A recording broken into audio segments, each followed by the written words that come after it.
Now, turning our focus to the pinnacle of real estate elegance, we're about to dive into the world of luxury. Our next panel is one you definitely don't want to miss. We have top real estate agents who are not just working in the luxury sector, they are redefining it. This esteemed agent will share their secrets to success and exclusive insight into the unique challenges and incredible opportunities within the luxury real estate market. So let's put our hands together for our panel of luxury real estate agents.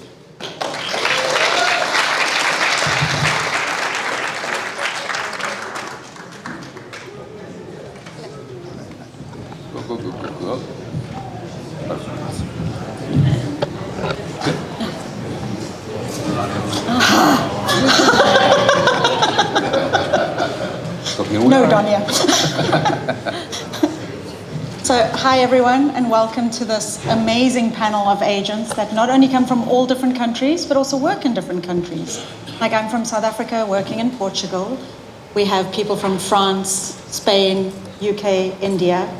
But we're going to let them introduce themselves because we literally have luxury royalty on the stage.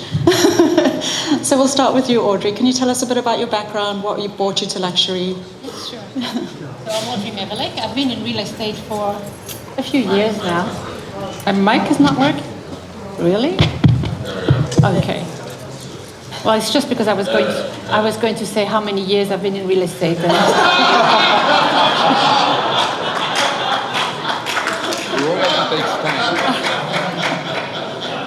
Sorry, guys. That's a secret. Yes, only 56 years in September. Can you imagine? I applaud myself. And you're still doing a good job. Yeah. So how do I start? How did I start, right? Yeah. Okay, so after my first year of law school, I went into a notaire's office as an intern, and one of our clients was a real estate owner, of an agency, and he asked if I could join his team. At first, I wasn't too excited about the idea, but then he said that I would probably be happier doing real estate than practicing law. My parents were not happy at all, but I switched and I never regretted that. It was an amazing adventure.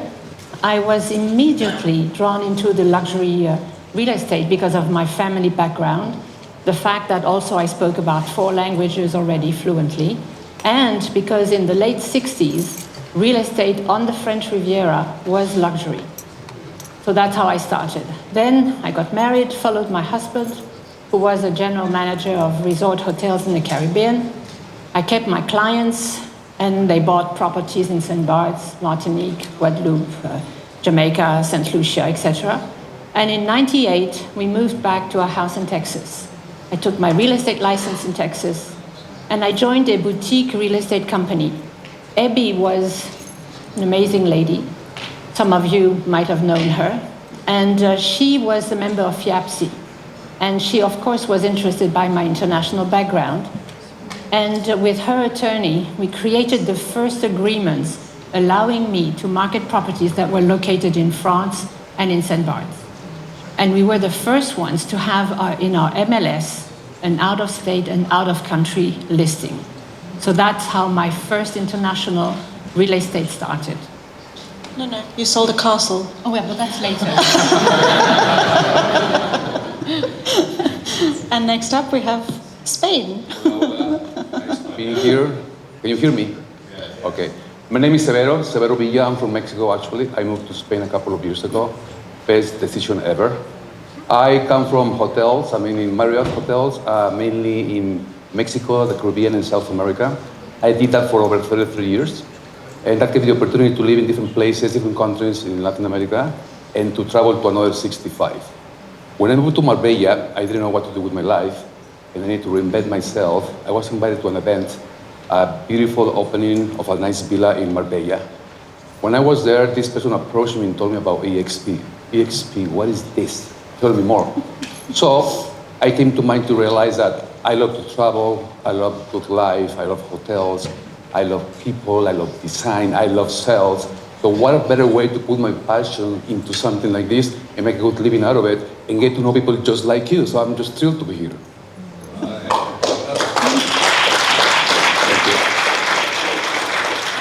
And if you want to introduce yourself, Melanie. Good morning, everybody. I am so blessed to be here. It's been amazing 2 days. So I'm Melanie Attwater. I'm based in the UK, just south of London, half an hour into London, but in the beautiful Surrey Hills. So a wonderful place to live and sell luxury homes. My background, I studied Spanish and Portuguese in the UK and spent a year in Peru, which was amazing. And I've lived in Portugal. I spent my career in global sales and marketing. So that alongside house renovation kind of was a natural lead into real estate. Sort of passion for helping clients, you know, marketing and homes. So that was a natural leap for me. How I got into luxury, I think a lot of it is positioning and feeling you've got value. For me, like Eduardo and Jason was saying this morning, it's you've got a value proposition. And for me, quite simply, is I just want to give the service that I'd want to get myself. And you do that consistently. And so you've got a value proposition that gives you the confidence, I think, to be able to say, well, I can do this. How I got into luxury, my first luxury home, I was doing a viewing at a 2-bedroom apartment, and I was just speaking to the viewers, and I was with them for about 45 minutes, really having a good sort of in-depth conversation with them. And they said, well, we really like you. Do you want to come and see our house? And that was a £1.2 million house, and that was the first luxury home I got. And then, obviously, when you've got one luxury listing, then you're meeting buyers in that arena, and you just naturally engage. So I think it's about how I got into luxury is by being present in your markets and showing that you add value. Excellent. And next we have Sachin from India. Hi, namaste everybody. I'm from India, New Delhi. And I've been born and brought up in New Delhi. Basically a Delhi lad, as I would call myself. But traveled internationally quite a bit. Went to school and then finished my graduation in Delhi and joined what was connected by my father, who was an architect, and started my construction business. So I made nice, big, luxurious homes for big, fat, rich Indian people all over for 18 years. I was probably doing 20 projects at one time all over Delhi and all over India for these luxurious farmhouses, as they would call themselves. You have a big piece of land and you build a big palatial home there with landscape and design and everything else. So I was kind of the designer contractor in town. So post that, I worked really hard, and I suddenly realized that why am I working so hard? You know, I need to reinvent myself. So I gave up everything and I played golf for 2 years and didn't do anything. And then I played so much golf that I actually got sick because it was so hot and everything else. So I decided I'll join Sotheby's International Realty because they are also a part of the luxurious team that sells and buys properties and everything else. And I said, hey, I know everybody in this business and I can, make an impact. So I joined Sotheby's. And in Sotheby's, I sold property in Goa and in London. To Goa for the Indian clients and London for the Indians who want to buy in London. So just to take 10 seconds permission of Goa. So Goa was a Portuguese colony, as everybody knows. And it was there for 450 years. And in fact, the Portuguese were the last people to leave India after independence. And not only that, after 15 years of India becoming independent, the Portuguese left Goa. They refused to leave. They loved it, probably. And by the way, we love Goa because Goa is now the topmost place to buy land and build bigger villas. And everything is big in size in India because I don't know why we think big, but anyway, it's good. And so it's not bigger in Texas? Huh? It's not bigger in Texas, it's bigger not in India. No. That's too big. Then I finished with Sotheby's and I actually looked into eXp model, which I thought was a far better setup than what Sotheby's was offering me. For a quick thing, A, I didn't have to give them too much commission. B, eXp is a decentralized process. So when you're on your laptop, you're on call, and when you're off, you're off. But in Sotheby's, there are lots of other angles that come in and go and everything else. And I felt that coming to eXp, I've actually broadened my horizon. I have more time for myself. I can think better, and I get better commission. So here I am with you guys in eXp. So the take from that is golf makes you sick. So a question from everyone here. So how do you connect with high-end clients? Additionally, how important is networking and building relationships with professionals in the industry? We'll start with you, Audrey. Well, networking is important, of course, but I think the most important is to find the right agent you're going to work with, because without that agent, it's difficult. I remember when I listed and sold my first Scottish castle. That was a long time ago, but still, it's the beginning of my life, Luxury. right? I had to find the right agent. At that time, I was with Coldwell Banker, and as I had both sides of the transaction, which was already a first, the president of Coldwell Banker asked me to speak at a very important international conference, which I did. And he also said, Audrey, you should teach the agents how to do what you've been doing. So I came back home and I thought, okay, that's a good idea. So we created, with the help of our attorney, a certification for agent called, at the time, IRES, International Real Estate Specialist.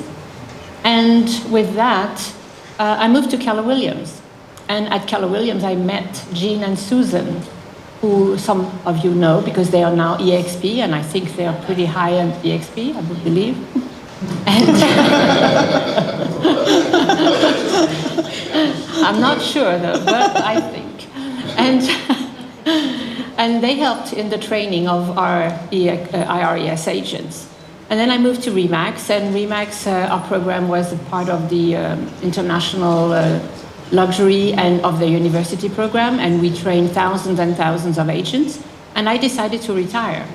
Well, retire is not a good word in my mouth because my son took over and created the global agent and global marketing agent with our certification, and of course he called me back. And I came back, and here I am. And so in 2017, I joined eXp. And this morning, in the elevator, who do I meet? Mr. Glenn Sanford. So I think now he will remember me.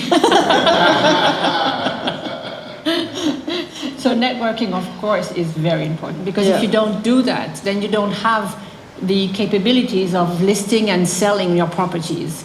And as later you will see, I think Melanie is going to talk about that. We did among ourselves already a big networking event. Yeah, we'll bring it up. And she will bring it up. So ask the question now to Severo. So Severo. Yes, please.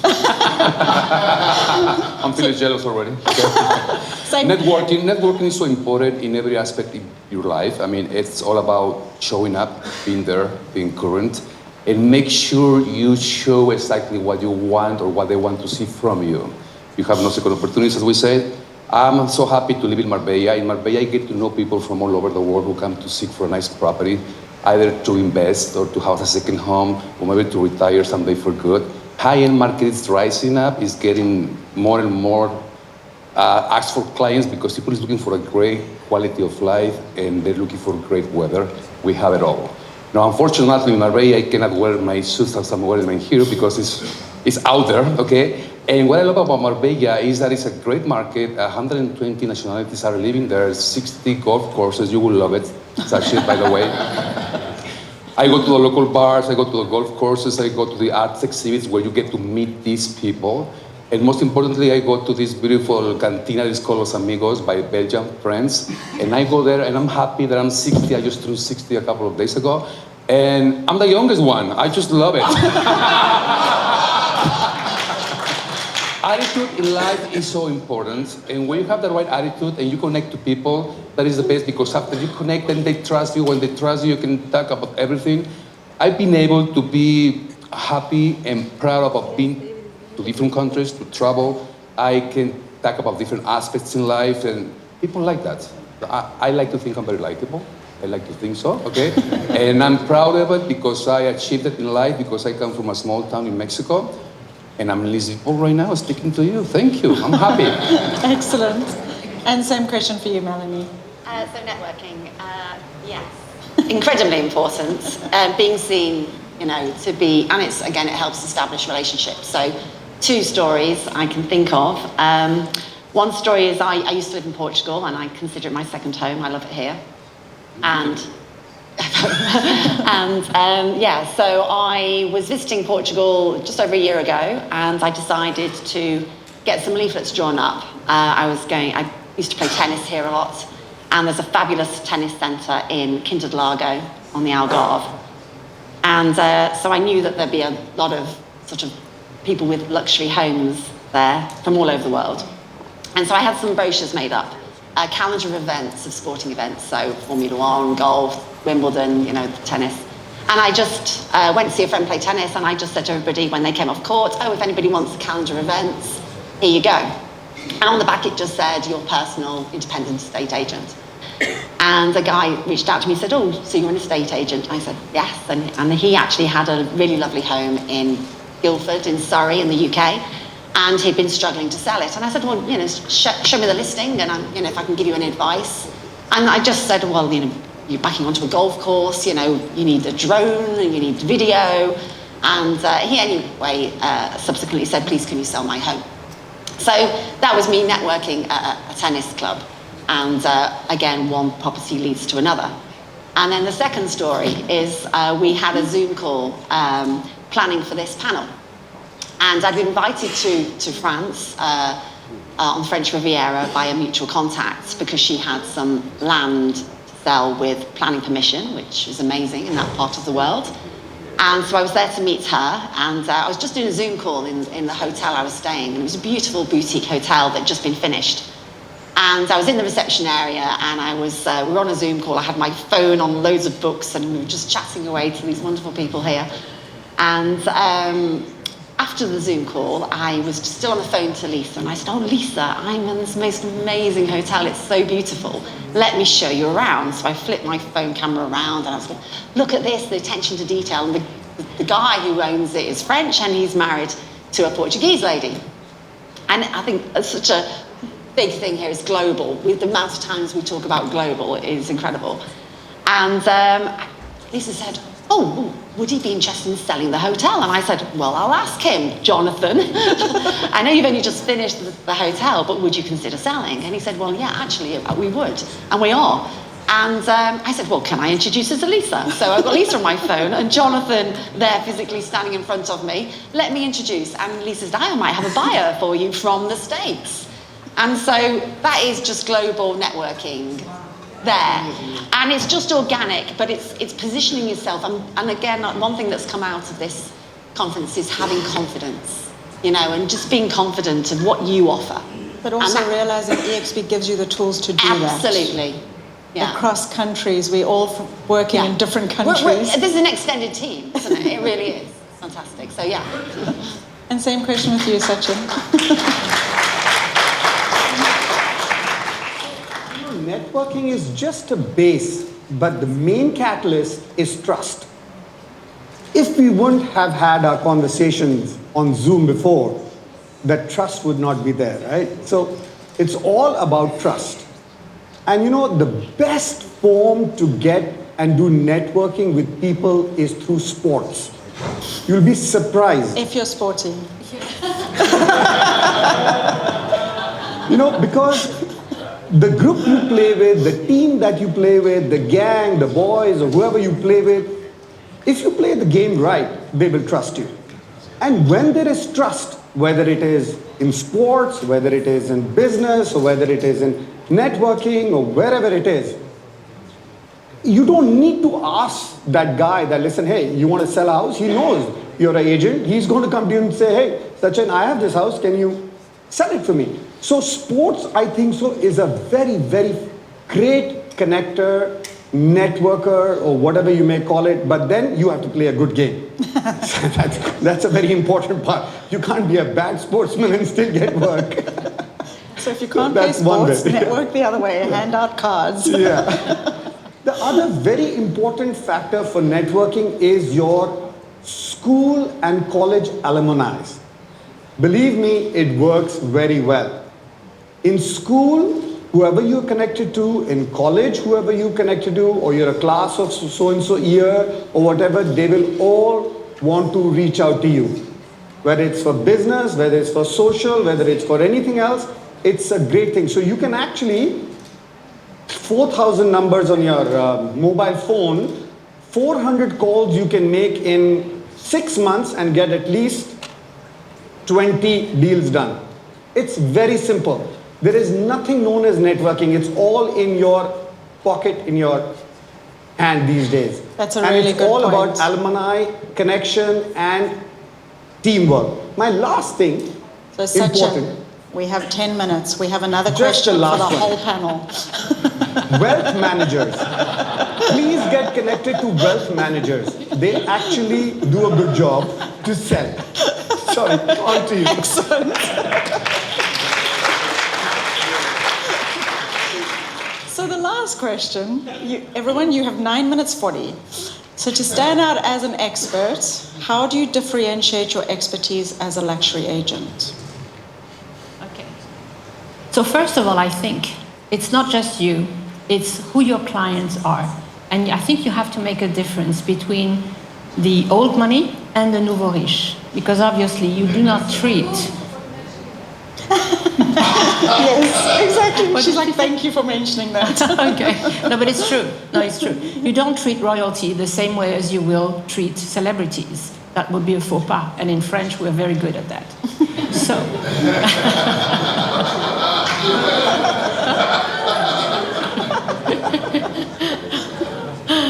So once you know who your clients are, you need to gain their trust, and you need to be credible. So how do you achieve that? Because that's really important. If you are, used to working real estate, then it's easy. But if you're not, you need to learn how to do it. Then you can come to me. I'll show you. But that's not all. Once you have gained the trust and you have shown that you have listings and you have shown that you have experience, you need to know how to market their properties. That's another one. And of course, you could eventually, use very expensive venues and pay a lot of money for advertising. But those high-end properties don't always sell that fast, and you're not going to be able to pay, $10,000s of advertising. So you have to know what you're doing. So how did I stand out? It's about 20 years ago, a bit more maybe. I created my own magazine called Castles and Estates. And on that magazine, I did not want to be like every magazine, meaning, quarter of a page full of properties that you can't hardly see because it's so small. I wanted at least 2 pages for each of the properties we were going to show, regardless of their price, and mostly pictures and not a lot of words. Because I thought, put your phone number, put your name, but that's it, and the people will call you. And that's exactly what happened.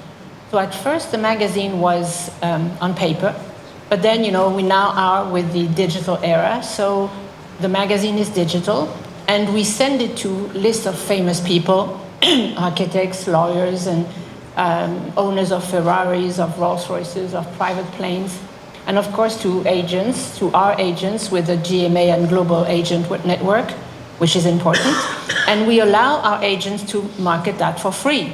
So they get those 2 pages or 4 pages. As a matter of fact, Melanie will have at least 6 pages for the hotel because it's now listed in France. So, and we worked on that. So all those things are making me stand a little bit different than the others, which is already something, right? Yeah, and it's a great magazine. Thank So you. same question for you, Severo. Okay. Time's ticking down, people. I'm not I into told you the they have a lot to celebrity say. I circle told you, yet. Michael. So how do I stand out of the rest? I mean, I always like to be different, provide something extra, to add some value. People appreciate that. In order to do so, you have to know what's your market, what are you going to offer, and you have to know your clientele and what they want. Wants and needs are so important. It's not what you think, it's the way they think, and we need to learn how to deliver it. For instance, how do you do it? I'm doing it on my own. who do you go with when you do those events? I do it on myself. Since they don't invite me, I did my own events. I went, for instance, to Colombia. It is nice to have a database, and I work with the eXp Colombia people, and it's nice that I go to the best hotel I could find there, like the JW Marriott. Then I rent a beautiful suite where I make like a big embassy of the Plaza de Costa del Sol properties. I invite them in private appointments so they can express themselves about what they want and what they need, how much they have to spend. And I spend about an hour or so with each couple. I've done 10 of those presentations in a day. It's exhausted, but they love the way they feel because they feel like they are in their own, in a nice suite with a nice service, with a nice gentleman that is offering either a glass of wine or a coffee. I rather coffee because the cost of it. But the most important thing is the way they feel, how they live, and the referrals they bring you. Because you are selling yourself, and people is what they want. Because unfortunately, salespeople we're the greatest, we're the worst for some people, but we know what we do. And if we do the right thing, we are in a business that will never die, okay? So, and as I said before, it's all about connecting. And this company is so huge, so big, because no matter where I go, I will find someone who will work with me. And that is just so amazing. Great tidbit. You have 2 minutes each, people. So I think, today we're just echoing what's been said throughout, really, is that you show up and you demonstrate your expertise, your care for your clients that is genuine, and your hard work. And it's consistency, it's visibility. So I have always done Facebook. So for example, if I'm doing photography, like on Tuesday morning, we were doing a photo shoot, and so I was there and I was saying on Facebook, we're here staging property, say hi to our photographer. They can see me doing what I do, and they, well, our estate agent didn't do that, So you don't say what you do it, and you show you do it. Demonstrate what you're offering. And do that consistently. And I had a lady contact me about a year ago, and just on Messenger, and she said, Melanie, she said, I've been watching you for 2 years. We're not ready to sell, but when we are, we're going to come to you. So you might not think you'll get an immediate response from social media, but just keep doing it, because people are watching, and when they see that you are doing what you say you will do, then it'll all come to you. That's a great tidbit. Sachin. Actually, it's only 2 minutes. Be defined by different regions and different age groups. So even in a country like India, luxury could be different to somebody who's in a European country, right?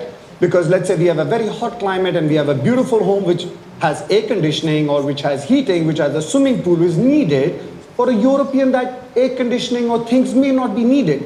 So there are lots of things and lots of specifications that go into a house or to a luxury condo or luxury home that are needed for specific people.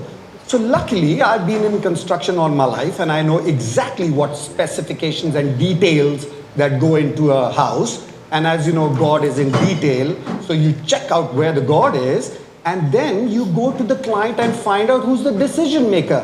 Whether the father is the decision maker, or the mother is the decision maker, or the daughter is the decision maker, and you sell the God to her. True. So that's very simple. I mean, it's a luxury defined by God. We've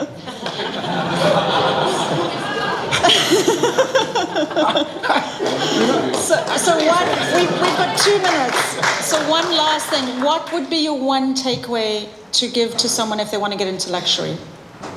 Try and see if we can give one tidbit. I'd say keep your clients for life. Good job. Yeah. Find your niche, work on it, and make sure to stand out as a professional. Yeah, and just show up, demonstrate what you're doing. Definitely. Be yourself, because that's all you can sell. You can't sell anything more. Excellent. Well done, everyone. We even covered